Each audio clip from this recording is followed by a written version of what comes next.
What's the appeal of winging? Why do people look at it and go, windsurfing, surf, prone surf? Yeah. There's a lot of interest, right? There is, man. It's growing so fast, and I think part of the reason is because its appeal to other avenues that people are already committed to. Surfers already know the appeal of being in the water, riding a wave. You know, windsurfers, kiteboarders already understand the appeal of riding on wind power. Sailors, you know, and being on the water and what that can bring you.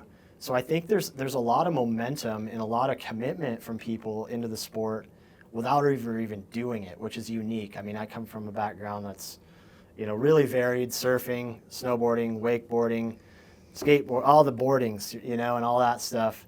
But also sailing and also kiteboarding in that avenue. So it's really a broad appeal, I guess is the best way to say it, like you said. And there's different reasons, I think, besides just the fact that wing foiling is fun, and it is. And wing foiling can be high performance and exciting, and it can. But I think depending on your perspective, there's reasons why people are surfing and wing foiling. There's reasons why people are windsurfing and wing foiling. There's, you know, for each and wake similar wake foiling as well. And there's a lot of crossover. Yeah, so there's different reasons. Winging has that surf, it has that foiling, and it has that wind power. Yep. Which appeals to a lot of the sports that we're talking about. So that's kind of what we're going to dive into. Yeah. To look at our three different perspectives. I started in '82, aged myself a little bit, as a windsurfer. 30 years. Before I was born. Yeah, before you were born. Way before you were born. So 30 years I was addicted to windsurfing. I mean, I had my windsurfers on top of my car, all the different sails. I went from a big board with a dagger board, uphaul, to getting up, all of the above. Anyway, so I was, you know, driven by the wind at a young age, 30 years. And so I just got into winging 2 years ago. And at my local spot that I've been riding since around '82, they were seeing me, and then I came in from the beach. They go, "You're windsurfing again." So there you go. There's that. Yeah, the casual onlooker. Yeah. Casual onlooker, not in the sport, but just knows that I, windsurfed for 30 years. Yeah. Saw me on a wing, and was like, "Oh, you're windsurfing again. What's that all about?" And I'm like, "Actually, it looks like windsurfing, but it's called winging." That's how I describe it to people that have no idea. I'm like, it's like windsurfing, but the sail's not connected to the board and the board flies. No, very similar though. And they're like, "What? This totally. sounds like some Marty McFly craziness here." Yeah. But there's a it's lot of for appeal real. there. As a windsurfer, you're used to holding onto a boom or handle with a sail in front of you. Yeah. You're used to standing on the board, the style that you'd be standing on it. And you're used to tacking, going upwind and then doing your jibe or attacks. There's very similar language, very similar flow, and very similar visual when you're out there on the water, holding on. I've heard from some kiters though, they think that's blocking your view. Well, windsurfers are used to that. They're used to having it there and knowing ways to dip around and look. The wing now is very nice. And you put the blinds up. The direction you're headed usually, reaching across the wind. Yeah, it's not as bad as you got a full view. Reaches Yeah. So there's the appeal. I mean, it looks like windsurfing. Can't peek on the windsurf sail. Yeah, it feels like windsurfing. Yeah. But it adds an element. So windsurfers that are listening to this, there's an element it adds. It adds an element of surf, which I'll let you touch on. Yeah.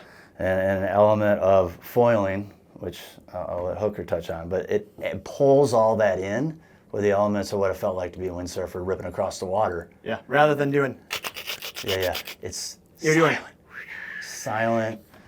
Smooth. It's everything around you is crazy. It's smooth. You have a surfy feel. You feel the power of the wind, and yet you have that surf feel. And then, of course, you foilers out there, either behind a wake or you kite foil or prone foil or surf foil, you have that feel too, all in one package. Let me ask you this, all in one because I think package. you're missing a key point here.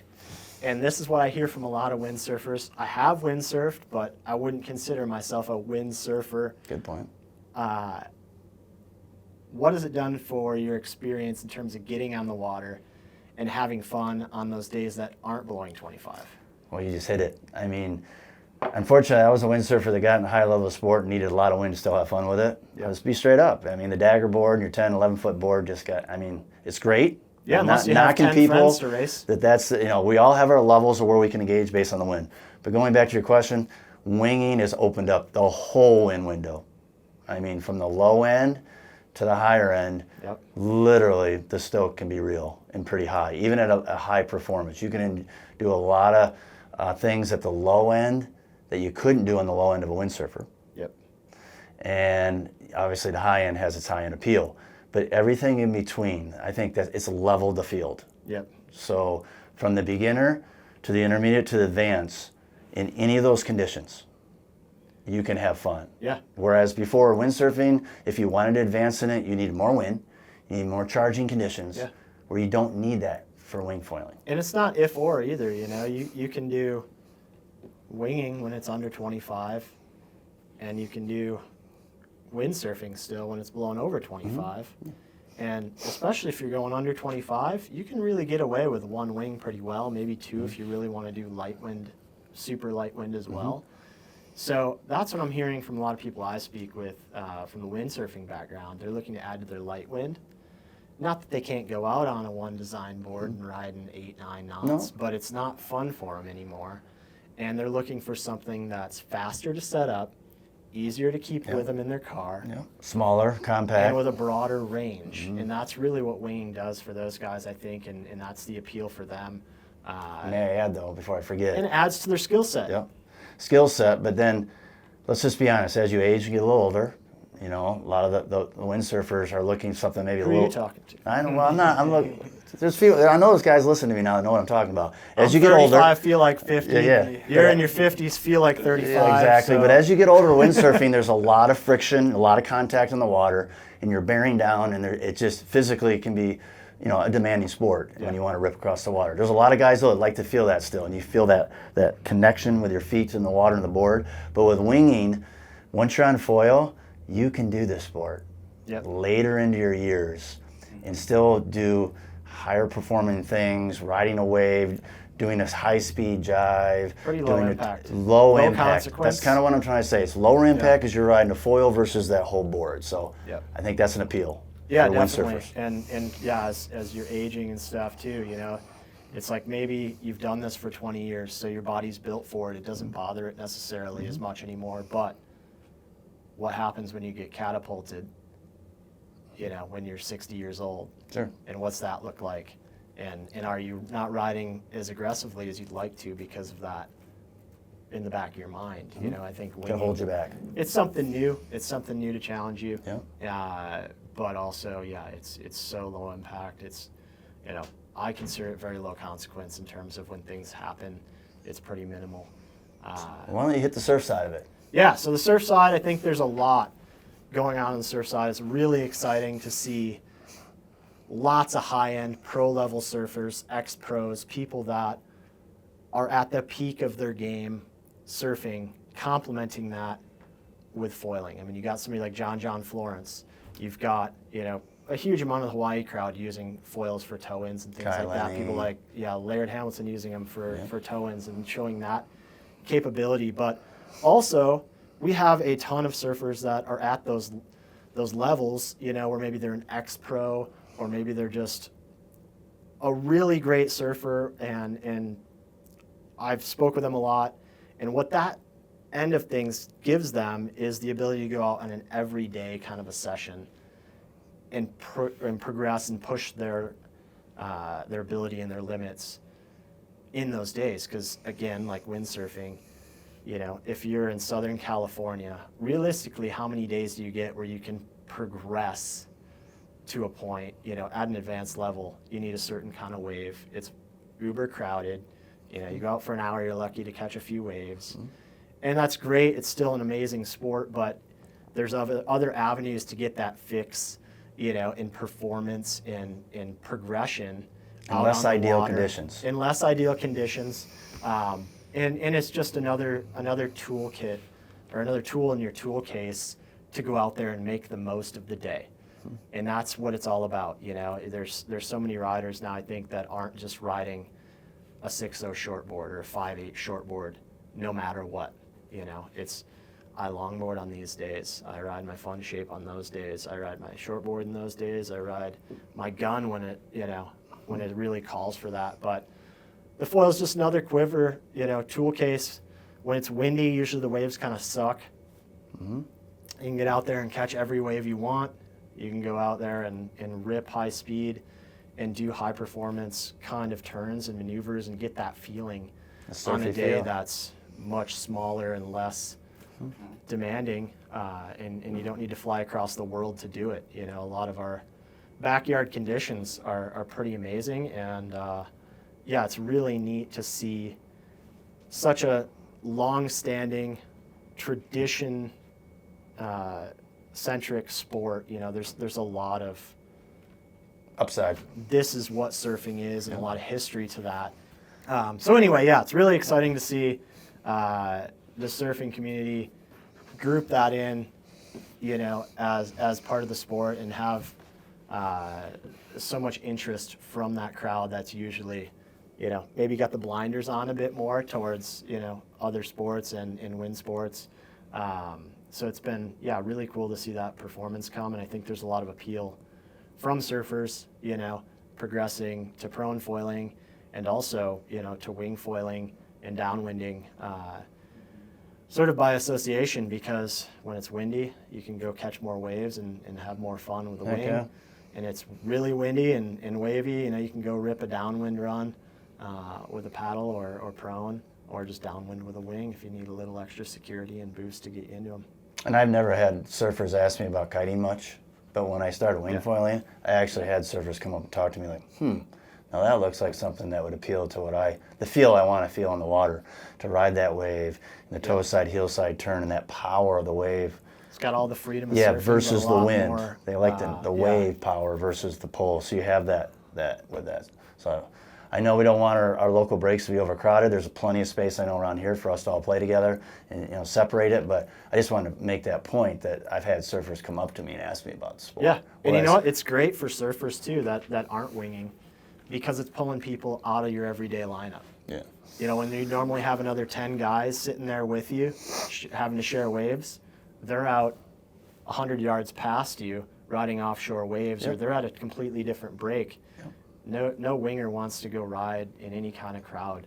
It's just or the crash zone, not right. heavy crash zones typically. Yeah, you're completely in different zones than they would be, and riding different parts of the wave even. So it's really just pulling people out of your local lineups. They're elsewhere doing their thing, or they're resting up, on a non-windy day because they were just ripping the past 3 windy days, and need to take a breather. So. Coming from a surfing background, I'm pretty stoked on that. Opens up a lot of locations. Totally. One thing you haven't talked about much yet is, we're a prime example of it. How many good surfing days do we get here at our local break in Michigan? But then all of a sudden you add even just a foil on it, not even necessarily the wing yet, just a foil, and you multiply it by 10? Yeah, and I think the key there, is, again, it's sort of like windsurfing, as a beginner, you can be pretty satisfied surfing on a 2-foot day with a longboard. But the more you progress, and especially with our kind of conditions where it's 2-foot and jumbly, it's not point break, clean longboard waves. Well, and Ryan, you come from a long history. It levels up the progression. It gives you something new to learn. Yeah. And it lets you take advantage of those days that would otherwise be kind of just subpar. Yeah. And you've been foiling you took on the kite foiling, behind boats. So the appeal was big for you as a wake foiler, as a foiler. Yeah, I think Tucker and I both started kite foiling at about the same time. I think you might have an extra summer on you with that NHL custom we had. Yeah, 2012 maybe, something like that. Yeah, shortly thereafter with the original Liquid Force foil fish, and then and slingshot. The slingshot hover glide systems. But those first production, so-called easy-to-use, user-friendly foils that came out. Yeah, the lift race foils were a trip to learn on. With no instruction, just guinea pigging it. So y'all have it easy now. Yeah. That's what cracked open the door. Yeah, that's what gave us the first sniff of that. What it became now, and I don't think any of us saw it really getting like it is now. But that's the beauty of it, I think. And well, winging's growing. We're seeing it as a company. The winging side is growing exponentially. Yeah, and again, I think it's because of the peel from all of it. Yeah, the peel. And one I would say I didn't immediately get, but has become a huge market for us growing, is the wake side of things. Mm-hmm. So people that wakeboard or wake surf, or even people that aren't into that, maybe they just have an outboard and they've been tubing and they haven't gotten into wakeboarding or anything because their wake isn't perfect, getting into foiling. And then the flip side of that is, number one, there's a pretty good chance they have proximity to water because they own a boat, or they have friends with a boat or whatever. And wherever there's a decent amount of water where you could do something like that, on certain days it's going to be windy, most likely. But you don't really want to go on the boat when it's blowing 20 miles an hour or 25 miles an hour. It's just less comfortable. Anybody that's not riding, that has to be spotting or driving, if they're wet, it's just Cold. not great. Yeah, and it's choppy and blah, blah, blah. So what do? Put a wing on it, grab a bigger board, and go have a rip, impress all your neighbors, and then they're going to go, man, what's Jeff doing? That looks pretty sweet. And all of a sudden you got, a bunch more people out there. And, I think the appeal from the wake crowd is, number one, you don't need to get a crew together. There's no boat, gas, or maintenance on top of that, or trailering or any of that.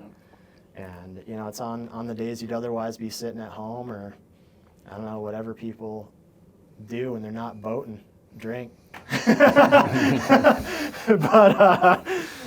yeah, I think, that it makes sense now that we're there. But initially, you don't necessarily think of your wake crowd as a wind sports crowd a lot of times, I think. So I think winging can help bridge that. That's have. kind of the point. Yeah, they have. We've heard it on the phones, people calling in. Yeah, everybody that wants to wake, usually next thing. And you can learn behind your boat with your wing gear as a progression to, foil, the elements of foil, and then, like you said, drop the throttle, drop the engine. When the wind picks up, grab a wing. Yeah, maybe both. That's right. Maybe it's a light wind day. You got to start behind the boat and then pump your way up and hand off a wing. And so it has appeal, obviously. Yeah. I mean, even the old stand-up paddle, we haven't really talked much about that yet, but SUP paddlers, people that have stand-up paddles, you can get into this. I group them in with the surf crowd. Maybe I shouldn't always, but speaking on, the SUP stuff, I think what's really blown their minds recently is the downwind thing. And this might be me pulling out something that's not there, but I hear it a lot. I've heard it a lot in the past where, Kai Lenny first started doing downwind paddleboarding, and all of a sudden all the paddleboarders wanted a downwind paddleboard. But at that point, only Kai Lenny could do it. The gear wasn't there, the expertise wasn't there. They're still being figured out. It was almost impossible to do. You had to be Kai Lenny in the perfect conditions to make it work. But now we're to the point of progression where the gears come along, and that's really lowered that bar of for who can be out there and enjoy it. For who could be out there downwinding. My buddy Matt, our local guy here, he was on an inland lake this week in about 20 knots inconsistent wind, inland lake wind, and he was paddling in to boat wakes that were coming by and getting on foil and going for some short runs like that. And of course, Matt's a phenomenal paddleboarder. He's very good. But what that tells the rest of us that aren't phenomenal paddleboarders is that, with the right gear and some of the right conditions and the right practice, it's attainable now. Well, even those that aren't that level, if you just have a stand-up paddle at your local cottage or lake, you just paddle around in flat water all the time, you can trade the paddle for a wing. So that's one end of it. And progress into the sport. And you can also step into downwinding really easily with a wing, right? Because you have the wind power. So as long as it's windy, you can go downwind any day you want. And that's going to help you build the skills, foiling, but also, downwinding has its own skill set of reading waves and finding that energy. And when you have a wing you can fall back on, you can make those mistakes. You can take those risks to learn something new and get back on foil. Whereas if you get on downwind and you're lucky enough to get on foil, you're going to be so incredibly focused on not falling off foil so you can continue your run that now you can't make a mistake. You can't put yourself out there to try a new line to see if that's better or faster. Now you're just you're hyper focused on just staying on foil, which I think is limiting towards progression, and not everyone is even going to be able to get on foil. So having the ability to throw a wing into the mix, I mean, an area that might be a really little blows that out. kind of the opposite perspective of that is the younger age. You know, we want to get the next generation involved. I mean, obviously they're getting behind the boats in the wake surf and foiling. Yeah, a lot of surfers. A lot of surfers, younger surfers, but you know, winging. Where is that for maybe the younger crowd that's out there? I mean, I know you have kids. Yeah. I don't know where you've Kids thought. and wife I don't know are where you've learning. thought. Where you've thought They have about a blast. engaging them in any of these water sports. Where does winging fit for you, Ryan? I mean, would you think your kids would be? Yeah. As they grow up, get a little bit bigger, able to hold on to the wing. But yeah, great family activity. I would say one thing that we touched on a little, but maybe didn't point out specifically, is the accessibility of it. Yeah. You can go anywhere. You can go on your family vacation that's near the water in wing. You couldn't do that necessarily with kiteboarding. You were limited. You had to go to certain spots. Certain spots weren't good. Most of the time, a lot of times, unless you're going on a specific kite trip, it's not even worth bringing your gear if you're going on a family trip. But flip side of that with winging, it's always worth bringing gear. Yeah, and you don't need to Anywhere by the foil. water. Yeah. You know, my wife and kids have a blast just going out on a day where it's blowing 10 to 12 with a bigger board, paddle board, style board, and cruising around. So the appeal has a large appeal versus needing certain kind of waves or a certain kind of wake boat. Yeah. You know, you can do it like you said, Ryan, in any anywhere kind of and waterway everywhere. in that way. So it's got a lot of appeal. So we kind of want. I think we hit all the bases. I think we wanted hit to. most. One I want to bring up last, and this is definitely an interesting one in a different style, and that's sailing. So I'm getting a lot of sailors who are really loving winging, and it's a different avenue, I think, than coming from a board sport. Number one, if you have a larger sailboat, you're touring around, it's really easy to keep your gear on board. You can strap it to the deck, you can lash it to, the guardrails, whatever you want to do. It's pretty easy to bring with you, and it allows you to have a lot of fun when the conditions get a little hairier or nastier, where maybe you don't want to sail, or maybe you just want a different experience. You want a surfier experience. You don't just want to go for a cruise. You want to actually go ride waves or race around with your friends. It's really something super fun to do, when you're anchored off or you're stopping somewhere that doesn't cost anything. If you're sailing there's probably wind. We hope. Hopefully you're not motoring around everywhere. That kind of defeats the purpose sometimes. But there's a huge section of people from the sailing community getting into the sport that's never done a board sport. Sure. You don't have to worry about the kite lines. You can go right from your boat. Yeah, it's easy, jump right it's in the quick, water. it's accessible. Very They accessible. understand the dynamic of it. They understand the feel of sailing over water and the appeal of that. But also, I think one thing is, with America's Cup races, it's really brought foiling into the consciousness of a lot of sailors. And not to say that sailing's been stale, but it's been around a few thousand years, and it hasn't changed a whole lot outside of foils. The materials have changed, the boat shapes have changed, blah, blah, blah.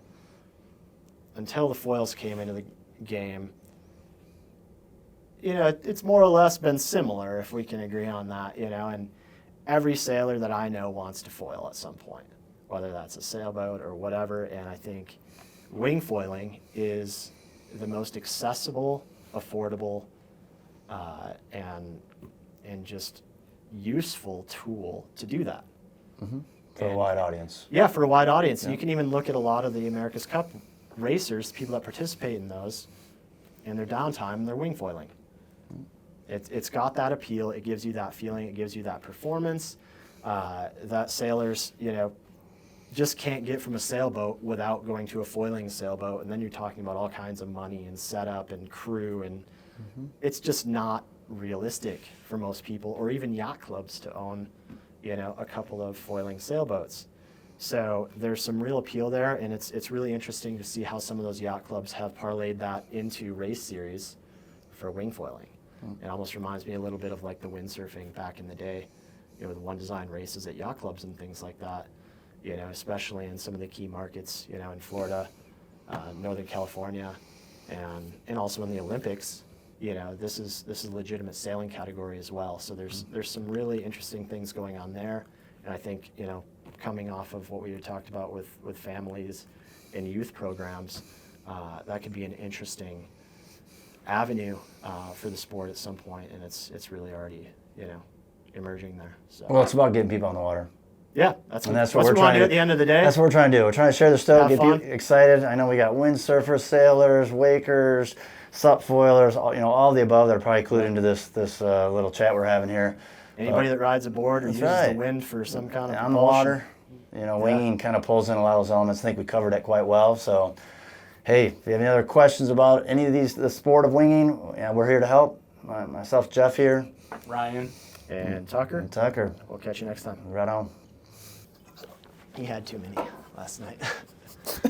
Well, I know. All right, thanks, Tucker. Yep. Yeah.